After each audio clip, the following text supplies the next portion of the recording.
Même ici, en quoi je peux être utile? Ok. En fait, quel objectif que tu aimerais? Moi, j'ai un défi dans 3 mois. C'est la Spartan-Race. Mont-Tremblant, la Spartan-Race, c'est 7 km. Courir avec des obstacles et tout. Et il faut que je me prépare physiquement et mentalement. Et je doute là, pour l'instant. Je suis pas sûre de pouvoir réussir. À faire 1 kilomètre même. Ou 100 mètres même. Ok. C'est ça. Puis d'être ridicule par rapport aux autres sportifs. Et ma plus grande peur, c'est que finalement, le lendemain, ils attendent encore. Ils attendent encore la dernière personne. Que ce soit la dernière personne à arriver à la ligne d'arrivée. C'est ça. Ok. Donc, c'est beaucoup de peur. Et le peur de ridicule, puis tout ça.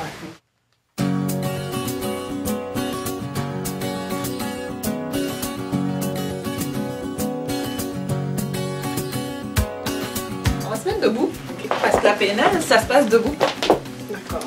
Donc, je vais mettre devant toi côté critique, réaliste, rêveur.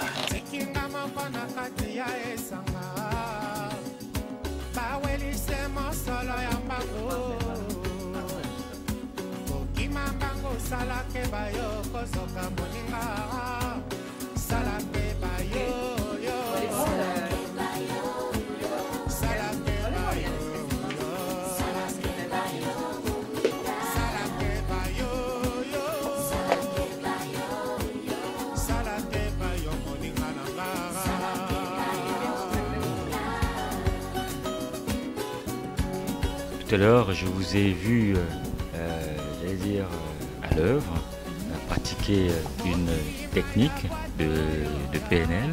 Est-ce que tu peux nous en dire un mot? Oui, bien sûr. En fait, la technique s'appelle la technique de Walt Disney. Wow. On l'appelle comme ça parce que c'est vraiment tiré de l'histoire de Walt Disney, comment il a pu se servir de son équipe de travail pour faire sortir les idées de ce qu'on voit en ce moment chez Walt Disney, de son imaginaire et tout. Donc, au fond, il a créé 3 équipes, une équipe de rêveurs, une autre équipe de critiques, puis une autre équipe qui est réaliste. Donc, ils ont fait, ils avaient pour objectif, au fond, d'arriver à une conclusion équilibrée par rapport à un objectif X, mais par rapport à un projet X. Okay. L'idée là-dedans, c'est vraiment avoir l'opinion de tout le monde. C'est possible de s'entraîner et en plus de ça, de se répéter son objectif dans la tête. Et tout ça, c'est elle. Moi, j'ai rien dit. Elle a tout seul. C'est ça la beauté de la PNL. C'est que moi, j'accompagne et la personne trouve ses propres solutions. Je vais la laisser vous expliquer comment elle se sent maintenant par rapport à son objectif. Comment tu te sens et comment tu as vécu cela? Au début, je ressentais la peur de parcourir 7 km. Pour faire ça, j'ai peur vraiment de ne pas arriver à la fin. Et quand je regarde ça, je me dis, oui, c'est possible, c'est faisable. Et puis, je pense bien que je vais pouvoir réussir.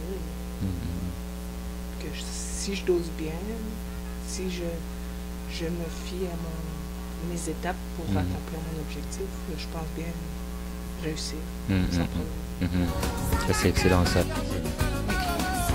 Quel est ton regard d'avenir sur la pratique de la PNL ici au Québec, dans les 5, 10 ans, peut-être même au-delà?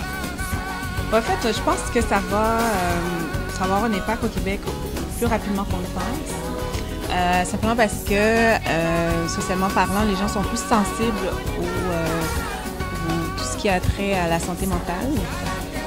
Et la génération donne plus d'importance aussi aux relations humaines par rapport aux autres anciennes générations. Fait que là, en partant, on sent qu'il y a un changement qui se fait au niveau de la société, au niveau d'individus. Et il y a plusieurs écoles de formation de PNL qui sont ici au Québec.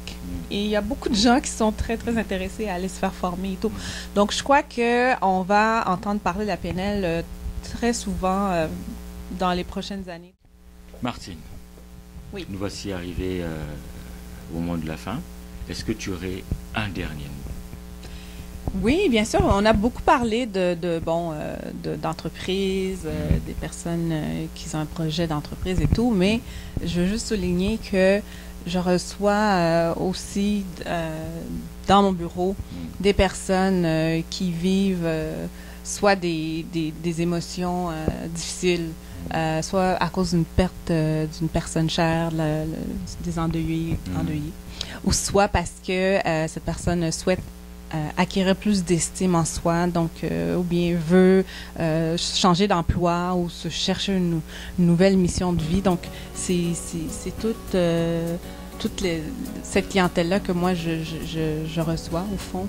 Et je vous dirais que ma mission de vie, c'est vraiment faire en sorte que les gens se sentent bien. C'est au fond une croyance que j'ai que les gens ont tout ce qui est nécessaire, toutes les ressources à l'intérieur d'eux autres pour réussir, pour exceller dans la vie. Donc, moi, j'invite toutes les personnes, que ce soit travailleurs autonomes, chefs d'entreprise, mères de famille, ou bien les gens qui sont à la recherche d'une confiance en soi, de m'appeler, de venir aussi me voir, me rencontrer. Ils peuvent soit m'envoyer un courriel à marie-martine.félix@gmail.com ou bien m'appeler au téléphone. C'est toujours intéressant aussi. 514-963-3155. 514-963-3155. Donc, venez me voir, appelez-moi. Ça me fera un grand plaisir de soit parler avec vous ou vous donner un rendez-vous pour venir me rencontrer en personne. Donc, c'est ça. OK. Et les accompagner dans leur... Absolument, dans leur objectif personnel ou bien professionnel. Excellent. Oui. Écoute, Martine, merci beaucoup de nous avoir reçus chez toi, dans ton bureau ici, et surtout, merci d'avoir été notre invité. Ça a fait plaisir, au fond. Merci à vous de m'avoir reçu. Et écoute, le plaisir est partagé. En fait, à toute ton équipe. Merci bien. Okay. Merci.